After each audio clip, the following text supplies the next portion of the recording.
নমস্কার। আজ আমরা জিএমএম ডিস্ট্রিবিউটার্সের তরফ থেকে আমরা এসেছি গোলপুকুর আরামবাগ থানারি আরামবাগ আমাদের হসপিটালের কাছাকাছি লাগে কতুলপুর সরি তিরুল অঞ্চলে। তো এখানে আমাদের শ্রদ্ধেয় মাস্টারমশাই আছেন, উনি অবসরপ্রাপ্ত প্রধান শিক্ষক এবং সবাইকে শিক্ষক ছিলেন ডোমল হাই স্কুল সংগঠন। যে ওনার কাছ থেকে সহজে শুরু এবং উনি একজন এখানে বিশিষ্ট পরিবারের সন্তান, একজন ডাক্তারবাবুর সন্তান। সে ডাক্তারবাবু এখন বয়স 101 বছর, সেই কথা হচ্ছিল এবং ওনার জমিটা যে উনি জ্যাকপট দিয়ে উনি প্রথম আপনার নাম ঠিকানা আর আপনি কোথায় দাঁড়িয়েছেন আর কি কি দেখলেন? আমার নাম হচ্ছে জয়শঙ্কর ঘোষ। আমি তিরুলঞ্চলের প্রতাপাকার মন্দির, যেখানে দুপুর বলতে বাবার মন্দির। এখানে আমাদের পারিবারিক যে জমি আছে সেগুলো আমি কিছু জমিতে জ্যাকপট দিয়ে চাষ করে কি বলি শুরু করতে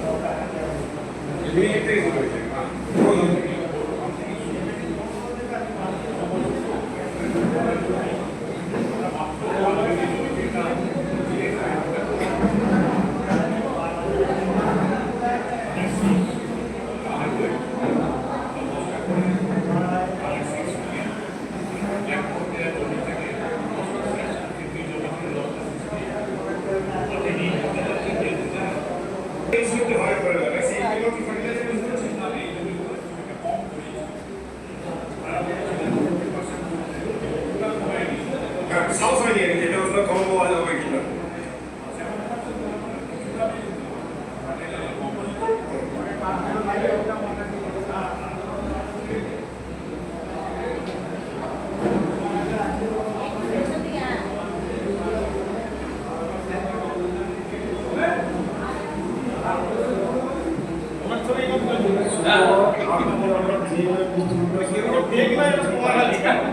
এখানে আমাদের রবীন্দ্রভোগ চাষ করেছেন।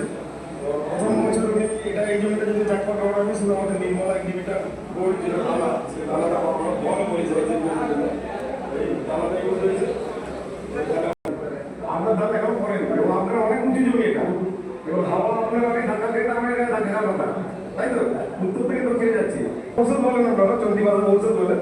ওটা ঔষধ নয়, আমরা বলি কীটনাশক ঔষধ নয়, আমাদের যেন মনে হয় কীটনাশক মানে বিষ পড়ছে কোথায় আমরা বিষ কীটনাশক যখন ছড়ান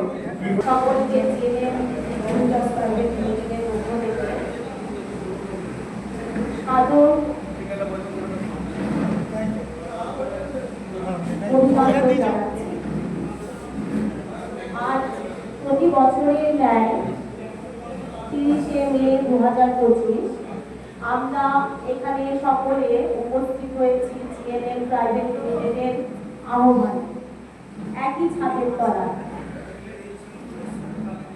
এই জিএনএম এর নাম আপনারা এখানে যারা উপস্থিত আছেন তারা কম বেশি শুনে থাকবেন। তো এই জিএনএম শুরু হয়েছিল কিছু বছর আগে একটা উদ্দেশ্য নিয়ে, কি যে সুস্থ থাকতে হবে, আমাদের সুস্থভাবে বাঁচতে হবে। আমাদের অসুস্থতার প্রধান কারণ কি আমরা জানতে পারলাম বিভিন্নভাবে, বিষযুক্ত খাবার। তাহলে আমাদের সুস্থ থাকতে হলে কি করতে হবে? বিষ মুক্ত খাবার খেতে হবে। এই উদ্দেশ্য নিয়ে জিএমএম এর পথ চলা। এবার এই বিষ মুক্ত খাবার আমরা পাবো কোথা থেকে? তার জন্যই কিন্তু আমাদের যেতে হয়েছে আমাদের অন্নদাতাদের কাছে। তারা কারা? আমাদের কৃষক বন্ধুরা। আজ আপনারা যারা এখানে উপস্থিত হয়েছেন তাদের আমার ব্যক্তিগতভাবে এবং জিএমএম এর পক্ষ থেকে আরো একবার সাধুর অভ্যর্থনা জানাচ্ছি। যাই হোক, জিএমএম এর এই যে পথ চলা বিষমুক্ত খাবার উদ্দেশ্যে, তার জন্য আমাদের স্লোগান কিন্তু বিষমুক্ত কৃষি আর হচ্ছে জৈব চাষি মুখে হাসি, জৈব চাষ সুস্থতার আশ্বাস। অর্থাৎ আমরা বিষমুক্ত খাবার কোথা থেকে পাবো? পরম্পরাগত যে জৈব চাষ তার মাধ্যমে। সেটাই কিন্তু শুরু হয়েছিল এই স্বপ্ন নিয়ে জিএমএম এর পথ চলা। মাত্র হয়তো 2 থেকে 3 জন কৃষককে নিয়ে আমাদের পথ চলা শুরু হয়েছিল। আর সেই সংখ্যাটি কম বেশি আপনারা অনেকেই জানেন, প্রায় 8-10 হাজারে পৌঁছে গেছে। সেটা কিভাবে সম্ভব হয়েছে? শুধু জিএমএম এর একটা সংস্থার মাধ্যমে নয়।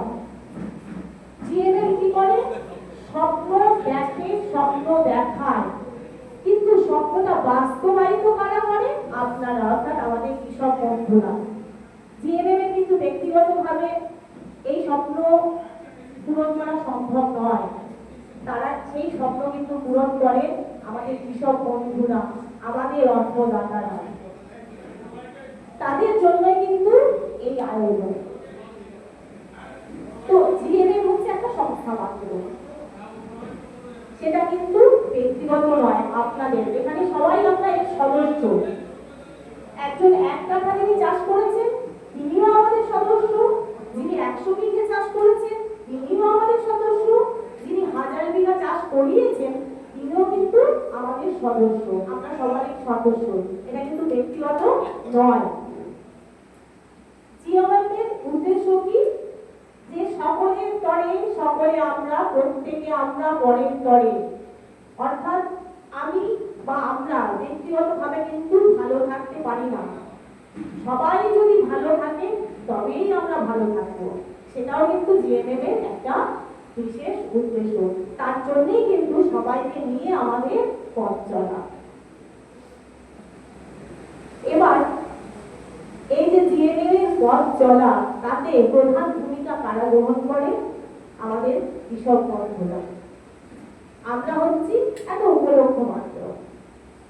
আপনাদের মাধ্যমে কিন্তু জিএমএম এর স্বপ্ন পূরণ হতে চলেছে, হচ্ছে, ক্রমশ এগিয়ে যাচ্ছে। এটা কিন্তু আপনাদের সহায়তায়।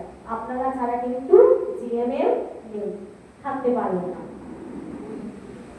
আমাদের আরেকটা উদ্দেশ্য হচ্ছে মোর নাম এই বলে খ্যাত হোক, আমি তোমাদেরই লোক। জিএমএম এর প্রধান কর্মধার এখানে উপস্থিত শ্রী চিকুর কুমার রায় মহাশয়। তার উদ্দেশ্য হচ্ছে এটাই যে মোর নাম, সেই কবিগুরুর কথায়, মোর নাম এই বলে খ্যাত হোক, আমি তোমাদেরই লোক। অর্থাৎ সবার মধ্যে আপনারা হয়তো ভিডিওতে বা ইউটিউবে বা ব্যক্তিগতভাবে দেখেছেন যে কিভাবে মানুষের কাছে পৌঁছে যেতে চায়, আর যে যা চায় সেটা পায়। এবং তার জন্য কিন্তু এই যে এত লোকের এত আশীর্বাদ, এত ভালোবাসা, সেটা কিন্তু একা মানে ব্যক্তিগত স্বার্থ থাকলে কখনো সম্ভব হয় না। সেটা কিন্তু সাধারণের স্বার্থে যখন আমরা কোনো কাজ করব তখনই কিন্তু সেটা সম্ভব হয়। যাই হোক, তো এই যে আমাদের জিএমএম এর যে পথ চলা, তাদের সঙ্গে আপনারা ছিলেন, আছেন এবং পরবর্তীকালে থাকবেন। জিএমএম কে আরো এগিয়ে নিয়ে যাবেন, এর দীর্ঘায়ু আমি কামনা করি। আমি আশা করি আপনারাও এটাই কামনা করেন, যাতে মানে জিএমএম আরো বড় থেকে বড় হয়। যাই হোক, আমি আর বেশি কিছু সময় নষ্ট করব না। তো আজকে আমাদের যে মূল কর্ণধার জিএমএম এর, আমি তার হাতে আমার মাইক্রোফোনটি তুলে দেব।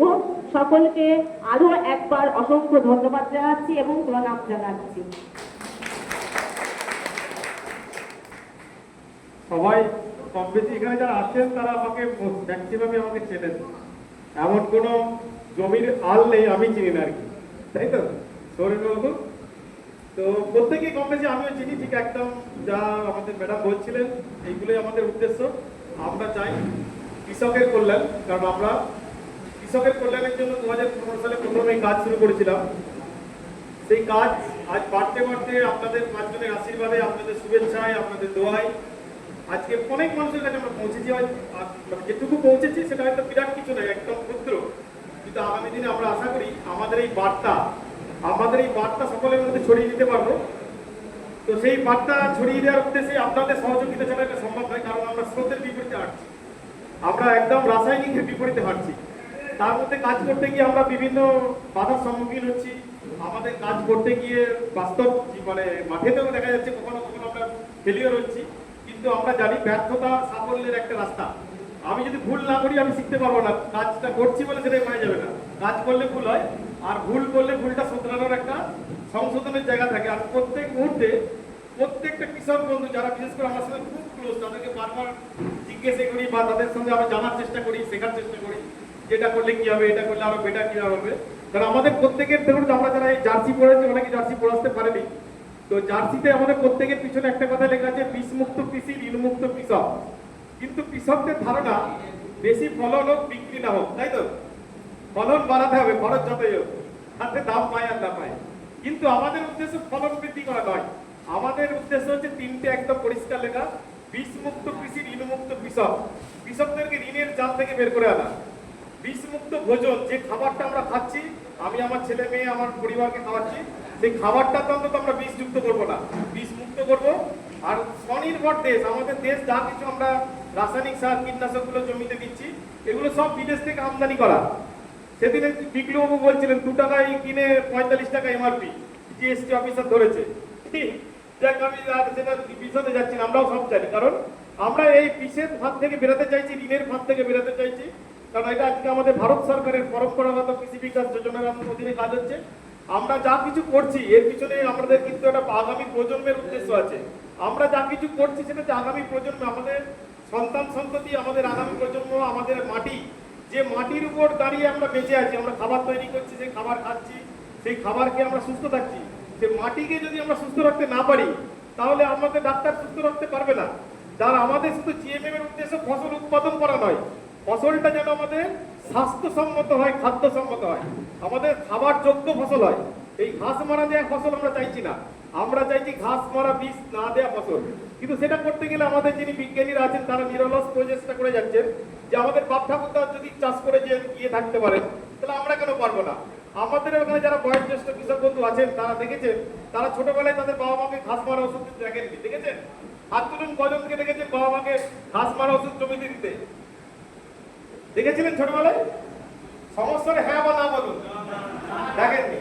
তাহলে আপনারা আপনার নাতি নাতনির জন্য কি রেখে যাবেন? 5 কোটি টাকা ব্যাংক ব্যালেন্স আর ক্যান্সারের চিকিৎসা? আপনার নাতি নাতনির জন্য কি রেখে যাবেন? 4 বস্তা রাসায়নিক সার আর 1 বস্তা ধান? তাই তো করছি আমরা। আমাদের কৃষিতে জমিতে যা ঢোকাচ্ছি সেটা আর বের করতে পারছি না। বিশেষ করে যারা বড় কৃষক আছে, মানে যারা নিজের পরিশ্রম করতে পারে না, তাদের কাছে বাপের জমি আছে, ফেলতেও পারছে না, বেচতেও পারছে না, তাই তো? ম্যাক্সিমাম মানুষের পক্ষে সেটাই হচ্ছে সমস্যা। আর আমরা উৎপাদন, আরো উৎপাদন, আরো উৎপাদন, বিজ্ঞাপনের ভাষায় প্রলোভিত হয়ে এই ভিটামিন, ওই ভিটামিন, সেই ভিটামিন দিয়ে আমাদের এগ্রিকালচারে খরচ বাড়িয়ে ফেলেছি। তারপর আলু স্টোর থেকে বিক্রি করতে পারছি না, হয় সেই আত্মহত্যা করছে, তাহলে স্বামী স্ত্রী ঝগড়া করে বউ আত্মহত্যা করছে, স্বামী জেল খাচ্ছে, এই আমরা দেখতে পাচ্ছি পরিস্থিতি। এই পরিস্থিতির মূল কারণ কিন্তু আমাদের এই কৃষকদের। কারণ আমাদের ভারতবর্ষে, কারণ সারা পৃথিবীর 95% মানুষ ডাইরেক্ট এবং ইনডাইরেক্ট ভাবে কৃষির উপর নির্ভরশীল। আর 100% মানুষ কৃষির উপর নির্ভরশীল যতক্ষণ সে বেঁচে আছে। না খেয়ে কেউ বেঁচে থাকতে পারবে? তাহলে খাবারটা উৎপাদন কে করে? কে? মা, স্ত্রী, হোটেল মালিক, কৃষক। তাই আমরা বলেছি দেখুন, আমাদের কৃষক দেব ভব, আমাদের কৃষক হচ্ছে দেবতার আসলে, ঈশ্বর আল্লাহর আসলে আমরা বসাই, ঠিক? কারণ কৃষক হচ্ছে সবাইকে বাঁচিয়ে রেখেছে। আপনি হিন্দু হন, মুসলিম হন, খ্রিস্টান হন, যেই হন, সবাইকে বাঁচিয়ে রেখেছে কিন্তু কৃষকরা। রাষ্ট্রপতি হন, নেতা হন, মন্ত্রী হন, সবাইকে, মানুষকে বাঁচিয়ে রেখেছে কৃষক। সেই মানুষ আমাদের কাছে ঈশ্বর স্বরূপ। সেই স্বরূপ হিসেবে আমরা তাদেরকে কি করে সঠিক রাস্তায় আনা যায়, এই প্রচেষ্টা আমরা 2015 সালে শুরু করেছিলাম। আমার সহধর্মিনী, যিনি আমাদের কোম্পানির আরেকজন সহযোদ্ধা, প্রথম বিরোধিতা করেছে যে এতক্ষণ ডায়লগ দিল আর কি। কিন্তু এখন এই জৈব খাওয়ার পর এবং সেই উপকারটা বোঝার পর আর এত মানুষের ভালোবাসা পাচ্ছে দেখে সে তার নিজের ভালোবাসাটা কিছুটা হলেও ভাগ ছেড়ে দিয়েছে, ঠিক?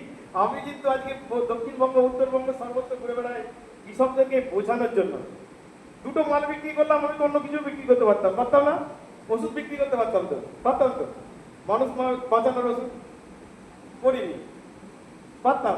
কিন্তু আমার মনে হয়েছিল 2015 সালে যে আসল গোড়াই গলতটাকে যদি শুধরাতে হয়, তাহলে কৃষকদেরকে আগে মাথায় হ্যামারিংটা করতে হবে, কৃষকদের মাথা থেকে বীজগুলোকে বার করতে হবে, ইউরিয়াটাকে বার করতে হবে, এবং কৃষকদেরকে দেখাতে হবে এটা বাদ দিয়ে ফসল হয় এবং হবে, ধীরে ধীরে হবে, একদিনে হবে না, সঠিক পদ্ধতিতে হবে। যে সমস্ত কৃষক বন্ধুরা আজকে ধরুন এই যে স্প্রে মেশিন পেয়েছে, অনেক পেয়েছে, এটা 7টা মাত্র আপনার ছোট এলাকার মধ্যে, তার মানে কত মানুষ চাষ করেছে?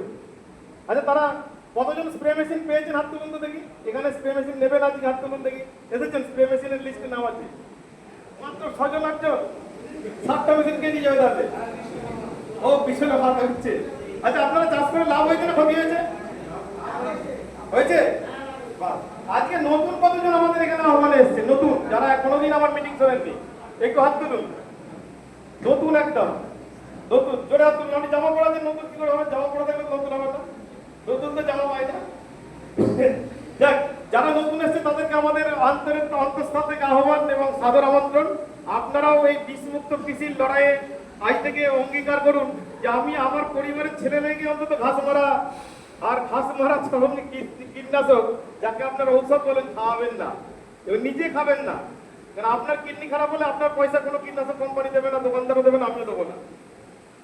আপনার যদি লিভার খারাপ হয়, আপনার যদি ব্লাড সুগার হয়, এই পয়সা কেউ দেবে না, দেবে আপনাকেই বহন করতে হবে। দরকার হলে জমি বিক্রি করে সেই পয়সা বহন করতে হবে। তো আমাদের সঙ্গে যারা নতুন এসছে তাদেরকে আমাদের আহ্বান রইল, যারা পুরনো তাদের কাছ থেকে আমরা আমাদের অভিজ্ঞতা শুনে নেব। অনেকেই আজকে হয়তো ওয়েদার কদিন মানে একটু গন্ডগোল থাকার জন্য সংখ্যাটা কম হচ্ছিল, কিন্তু দেখছি হল মোটামুটি পরিপূর্ণ। তো আমাদের লিস্টটা বার করে নেবেন, লিস্টটা। আমার অবিশ্বাস হয়েছিল, কারণ আমাদের বাড়িতে বললাম যা ইউরিয়ার বস্তা থাকে বা যা রাসায়নিক সারের বস্তা থাকে সেটা বিক্রি করলেই বোধ হয় মোটামুটি 2-4 মণ ধানের দাম এমনি হয়েছে। বস্তা বেচলে খালি বস্তাগুলো বেচলে।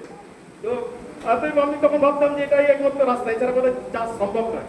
তামিলনাড়ুতে 2015 সালে গিয়ে আমাদের যিনি বিজ্ঞানী ডক্টর টিউমাকান্ত ওনার সংস্পর্শে তখন বুঝলাম যে কৃষি হচ্ছে সব রোগের মূল কারণ হচ্ছে খাদ্য। কারণ খাদ্য ছাড়া আমাদের রোগ হয় না। আমরা যদি ভালো খাবার খাই আমাদের রোগ হবে না, কম হবে, অনেক কমে যাবে। খাদ্যই হচ্ছে আমার শরীর তৈরি করে। তাহলে আমার কৃষকের চিকিৎসা ব্যয় সেটা কৃষককে ধান বিক্রি করে আলু বিক্রি করেই করতে হয়, তাই তো? কৃষকের যে ওষুধ কেনে কি করে? ধান বিক্রি করে তো ওষুধের দোকানে পয়সা মেটান, মানে মানুষের ওষুধ দোকানে পয়সা মেটান।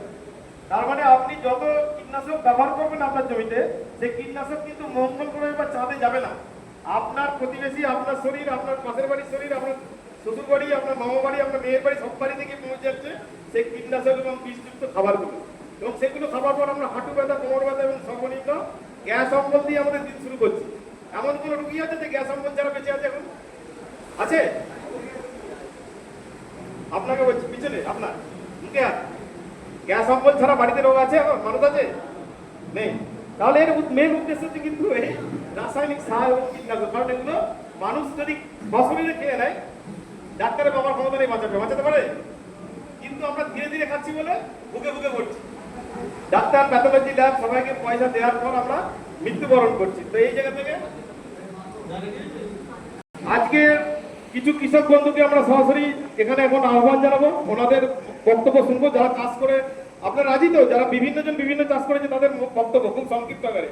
এবং তাদেরকে আমরা যারা যারা স্প্রে মেশিন পেয়েছে, মানে আমাদের কোম্পানি এই যে স্প্রে মেশিন উপহার দিয়েছে, এই উপহারটা কিন্তু এটা কিন্তু কোনো স্কিম নয়, উপহার। এটা কোম্পানি কিন্তু তার লভ্যাংশ থেকে দিচ্ছে না, পকেট থেকে দিচ্ছে। উপহার মানে কিন্তু লভ্যাংশ দিচ্ছে না, পকেট থেকে দিচ্ছে, আপনাদেরকে উপহার দিচ্ছে। কারণ আমাদের কৃষক বন্ধুরা কালকে ঘাস মারা ছড়িয়েছে, আজকে আমরা যখন বলি নিম তেল ছড়াতে, সেই ঘাস মারার যুক্ত মেশিনটাতে ধুয়ে দিচ্ছে, তাও থেকে যাচ্ছে।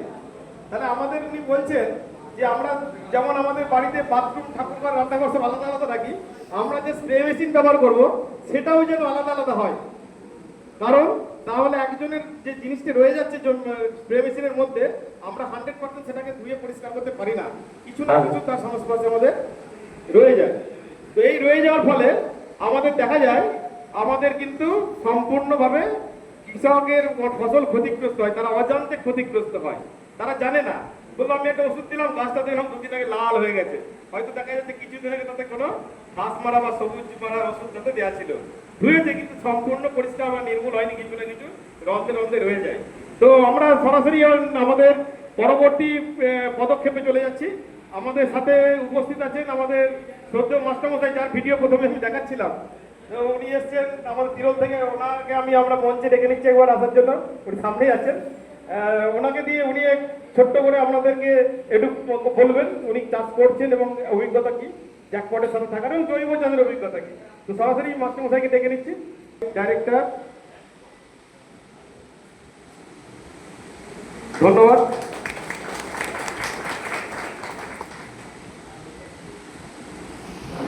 উপস্থিত সকল 20 জনকে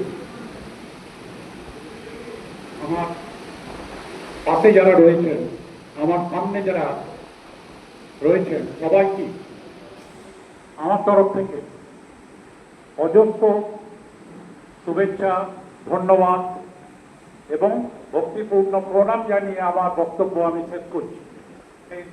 শুরু করছি। আমি একটু হয়তো অনেকের হয়তো খটকা লাগবে, হঠাৎ আমাদের ভক্তিপূর্ণ প্রণাম কেন বললেন। আমি মনে করি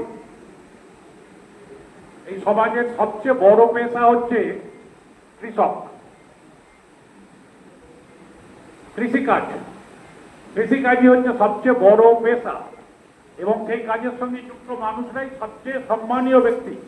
হ্যাঁ, এক এক সমাজে এক এক রকম রীতিনীতি আছে। আমাদের সমাজে কৃষকদের আপাতভাবে সম্মান, কারণ এমন ধরনের সব খাবার দিচ্ছে, সস্তার পুষ্টিকর খাবার মাছকে দিচ্ছে, ওই মাছগুলো শরীরে সেই সব পুষ্টিকর দূষিত খাবারের সঞ্চয় হচ্ছে। সেই মাছ আমরা খেলে আমাদেরও বিভিন্ন রকম শারীরিক সমস্যা হচ্ছে। ঠিক একইভাবে পোলট্রি, মুরগি থেকে আরম্ভ করে আমরা যা খাচ্ছি সবই সেগুলোকে এমনভাবে বাড়ানো হচ্ছে বিভিন্ন রকম ওষুধ দিয়ে, বিভিন্ন রকম রাসায়নিক দিয়ে, সেগুলো তো আমাদের শরীরের জন্য ক্ষতিকর। এইভাবে আমরা সারাদিনে যা খাচ্ছি বেশিরভাগ বিষ, স্বভাবতই বিষ খাবার জন্য আমাদের এত রকম রোগের প্রাদুর্ভাব। আমি কয়েকটা কথা আরো সংযোজন করছি, সেটা হচ্ছে দূষণ সম্পর্কিতই।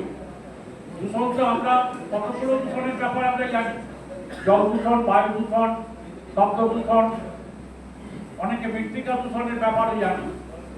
এই যে অতিরিক্ত রাসায়নিক দিচ্ছি জমিতে চাষ করার জন্য, রাসায়নিক পদার্থগুলো মাটিতে থাকছে, আমরা যে ফসল চাষ করছি ওইসব উদ্ভিদগুলো মাটি থেকে ওই অতিরিক্ত রাসায়নিকগুলো নিচ্ছে, ফসলের মধ্যে জমা করছে, ওই ফসল আমরা খাচ্ছি। আমাদের শারীরিক সমস্যার এটা বড় কারণ। আমরা গাছে যখন বিষ ওষুধ স্প্রে করছি পোকা মারার জন্য, তখন তার তো কিছু অংশ গাছে পড়ছে, কিছু অংশ মাটিতে পড়ছে। মাটির মধ্যে ওই রাসায়নিক গুলো রয়ে যাচ্ছে, পরবর্তী পর্যায়ে উদ্ভিদ নিচ্ছে, ফসলের মধ্যে ওগুলো যাচ্ছে। গাছে যখন দিচ্ছি ফসলের মধ্যে ওগুলো থাকছে, ওগুলো আমরা খাচ্ছি, আমাদের এত রকম অসুখ হচ্ছে। আচ্ছা, একটা জিনিস ভাবুন তো, আজ থেকে 50 বছর আগে কি আমরা ক্যান্সার সম্পর্কে এরকম আমাদের অভিজ্ঞতা ছিল? তখন হয়তো 10টা গ্রামে একটা ক্যান্সার আক্রান্ত রোগী আমরা সন্ধান পেতাম। আজকে ভাবুন দেখিনি, প্রতিটি ফ্যামিলিতে, একটা ফ্যামিলি বলতে